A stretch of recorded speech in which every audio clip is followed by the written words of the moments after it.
I know this is from your mailbag on the BrownsFilmBreakdown.com.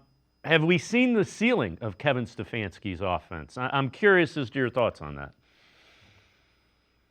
I mean, I would say no. I think there have been good versions in the past. I think the second half of 2020, most of 21's run game was good. I think Baker dealt with too many injuries to make an effective pass game as a collective. But I do think they were really strong with Jacoby Brissett in that first portion of 22 before Deshaun Watson's return.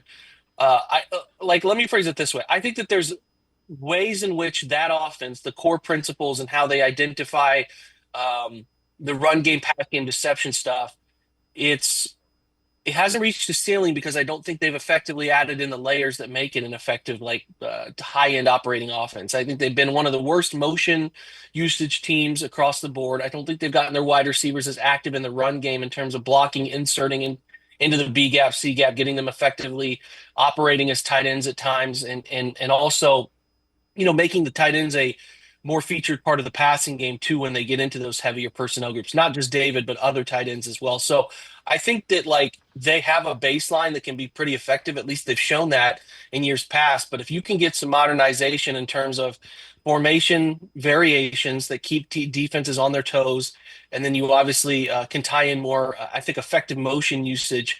And if you can get the run game back on track, I do think that there's a level that this could get better because if you look at what Miami has done, you look at what the Rams and the 49ers have done, they've been consistently strong offenses in this space that we're talking about right here. And again, it's because they understand how to take advantage of numbers, which I think Bloomgren will help with. What I mean by taking advantage of numbers is, your run concepts that give you number advantages to certain sides of the field or looks that you can be able to break tendency and get yourself into good spots.